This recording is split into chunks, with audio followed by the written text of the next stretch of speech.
कुरुक्षेत्र के सांसद ने आरोप लगाया भी लोकतंत्र पे आपको विश्वास नहीं है। देखिए, वो सांसद हैं, यहाँ से विधायक रहे, मंत्री रहे, उनका तो हमेशा से ही काम यही रहा है कि किसी न किसी बात को मुद्दा बनाया जाए, बजाय डेवलपमेंट की, विकास की बात करें। लोकतंत्र की बात करते हैं, वो लंबी बात हो जाएगी। लोकतंत्र कहाँ महाराष्ट्र में लोकतंत्र है? तोड़ फोड़ वो जो करते हैं वो लोकतंत्र है। और वो क्यों कहना चाह रहे हैं कि लोकतंत्र में विश्वास नहीं? उनका कहना है कि आप वोट डालने नहीं आए थे, कि ये लोकतंत्र में आस्था रहेगा, ये लोकतंत्र का काम है। उसके बारे में मैं जो कहना चाहूँगा कि पंचायत और नगर निकाय के चुनाव मैं समझता हूँ भाईचारे के चुनाव।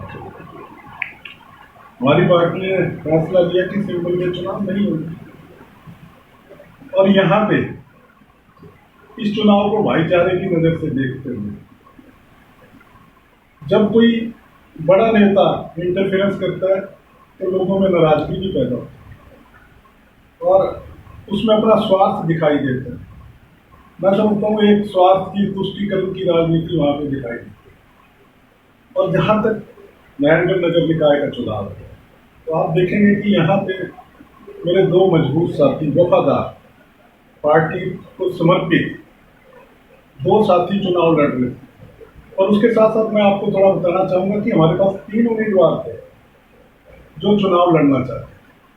और ख़ासतौर पर मैं आपके माध्यम से नरेंद्र शर्मा जी का धन्यवाद करता हूँ कि जिन्होंने पार्टी हित को देखते हुए अपना नामांकन वापस किया। उसके बाद 2 उम्मीदवार रह गए। और मैं समझता हूँ कि बड़ा होने के नाते, पार्टी एक परिवार के मुखिया होने के नाते जो जिम्मेदारी बनती है, कोशिश की, प्रयास किए, आपस में किसी तरह से समझौता हो गया, तो वो बात नहीं बन पाई। और जैसा यहाँ से फीडबैक मिल रहा था, आकलन जो हो रहा था, उसमें दिखाई भी ऐसा दे रहा था, महसूस भी यही हो रहा था, जैसे मैं अपने साथियों से बात करता था कि चुनाव ही कांग्रेस वर्सेस कांग्रेस है, उसमें बीजेपी बहुत पीछे है। तो उन सब बातों को मद्देनजर रखते हुए मुझे लगा चुनाव तो ये 10 दिन का है। 10 दिन के बाद नारायणगढ़ में भाईचारा कायम रहे, किसी प्रकार का तनाव यहाँ पे ना है। इन सभी बातों को देखते हुए तो मैंने एक फैसला लिया कि भाई किसी का समर्थन ना करके एक निष्पक्ष चुनाव आपस में हो जाए। भाईचारे का चुनाव है, बाद में भी हम लोगों ने इकट्ठे रहना है। और आपने देखा जैसे बीजेपी की तरफ से बड़े बड़े मंत्री, संतरी, स्पीकर, नेता इस चुनाव में आए, उन्होंने कोशिश की यहाँ माहौल खराब करने। और उसके बाद भी नारायणगढ़ की जनता ने अपना फैसला सुनाया और वही 2 उम्मीदवार, एक तो आप देखेंगे प्रत्यक्ष रूप से जिनकी जीत हुई, अमित वालिया, जिन्होंने अपने दम पे जीत की है, और उसके साथ साथ जो हमारे दूसरे उम्मीदवार थे उन्होंने भी मेहनत से बहुत अच्छी वोट यहाँ पे ली है।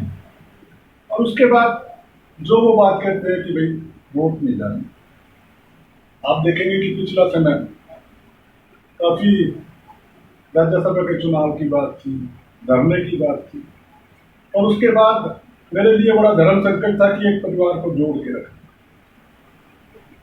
किसको साथ, किसके लिए भाई वोट डाले, मेरी एक समस्या थी। और इस बात को मैं समझता हूँ कि लोकतंत्र के अंदर ऐसा नहीं होना चाहिए, पर यहाँ पे बाद में माहौल एक अच्छा बना रहे, किसी प्रकार का तनाव न रहे, जो बीजेपी हमेशा चाहती है, जिसका मकसद होता है कि छोटी से छोटी बात को भी उलझा के रखें।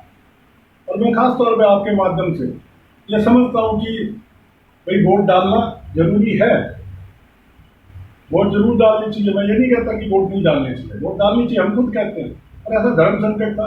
तो इन सब बातों को और मैं आगे ले जाते हुए आपके माध्यम से मैं खास तौर पे नारायणगढ़ के वासियों से और भाई अपने पार्टी के हर साथी से दोनों हाथ जोड़ के मैं भी और विधायक जी भी इस बात के लिए माफी चाहते हैं। तो ये कैसे हालात कर रहे हैं, कांग्रेस का भविष्य क्या है? देखिए, आप नारायणगढ़ कांग्रेस का भविष्य आपको इस चुनाव में नहीं दिखाई देता। आप इस चुनाव को देखिए, जहाँ पे बीजेपी के तकरीबन सारे चेहरे, मुख्यमंत्री को छोड़ के बाकी सभी कद्दावर नेता यहाँ इस चुनाव में आए, उसके बाद बीजेपी को लोगों ने नकारा। और मुझे कोई बता रहे थे कि भाई एमपी साहब ये कह रहे थे हमने अपने कामों को लोगों के बीच में रखा। कामों को रखा उन्होंने क्या इस काम को रखा जो आज ये पार्क का हाल है? क्या इसका जिक्र किया? क्या उन्होंने इस काम को रखा कि कहीं स्ट्रीट लाइट की एक बल्ब भी खराब हो जाए दोबारा वो बल्ब ठीक नहीं होता? क्या उन्होंने किसानों के बारे में ये बात रखी कि जो फिर से मिल का हल कर दिया 2019 के बाद, किसानों को पेमेंट नहीं मिलती? और सबसे बड़ी बात, जो उन्होंने इस चुनाव को एक मजाक बना के छोड़ा हुआ है, नगर पालिका के साथ राजनीति खिलवाड़ किया जा रहा है। पिछले आप लंबे से 2014 से देख लो, एक दलित परिवार का लड़का जब चेयरमैन बनने की उसकी बात आती है, श्रवण कुमार एमसी उसके साथ, पर एक परंपरा रही है कि वोट तो होती है एमपी और एमएलए की, पर एक परंपरा रही है कि बीच में ज्यादा दखल नहीं दिया जाता, कि वो एमसी फैसला कर लेंगे। नारायणगढ़ के अंदर क्या होता है, उस समय के मौजूदा मंत्री, उस समय के मौजूदा एमपी, उस दलित जो हमारे साथी थे श्रवण कुमार, उनको हराने के लिए यहाँ पे वोट डालने आते हैं, और उसके बाद भी श्रवण कुमार जी यहाँ से चेयरमैन बन जाते हैं। फिर द्वेष भावना इतनी हो जाती है उसके प्रति कि यहाँ के चेयरमैन को और सभी एमसीओ को एसडीएम ऑफिस के अंदर धरने के ऊपर बैठना पड़ता है। ये हालात पैदा किए गए। वो उम्मीद करते हैं कि यहाँ पे हम विकास की बात करते हैं। आप समझ सकते हो इस चुनाव से कि बीजेपी का यहाँ पे क्या हाल है। जैसे सांसद मुद्दे लगाते हैं, लोकतंत्र पे विश्वास नहीं आरोप, क्या आपको लगता है कि वो एक कुरुक्षेत्र के सांसद होकर नारायणगढ़ में राजनीतिक दखल अंदाजी कर यहाँ का माहौल खराब कर रहे हैं? देखिए, आप अच्छी तरह से देख सकते हैं, जिम्मेदारी ली ना उन्होंने कुरुक्षेत्र, वहां से एमपी चुने गए, वहां की आवाज उठाएं और वहां पे विकास की बात करें, वहां की समस्याओं का समाधान करें, पार्लियामेंट के अंदर वहां की बात को रखें, तो मैं समझता हूं कि लोकतंत्र में उनका विश्वास है।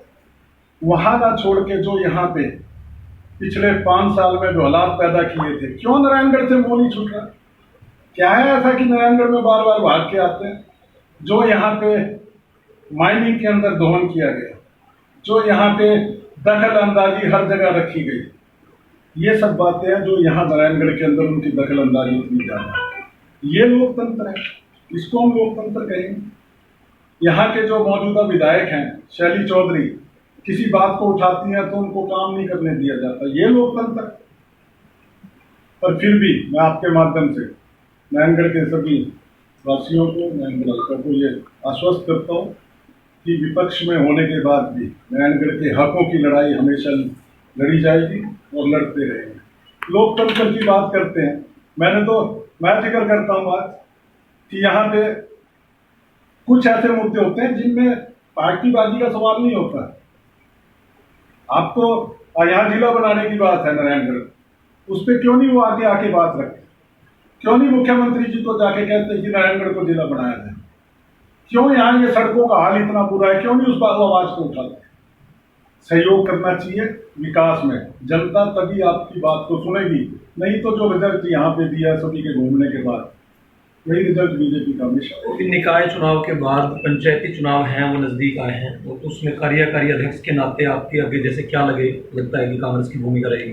देखिए, मेरा तो सुझाव यही रहेगा, मैं शुरू से कहता आया हूँ कि जो आपका पंचायत के चुनाव है, नगर पालिका के चुनाव है, ये भाईचारे के चुनाव होते हैं, ये आपसदारी के चुनाव होते हैं। एक पंच का चुनाव एक गली के अंदर, थोड़े से वार्ड के अंदर होता है चुनाव, वहीं पे मिलना, वहीं पे जुलना है।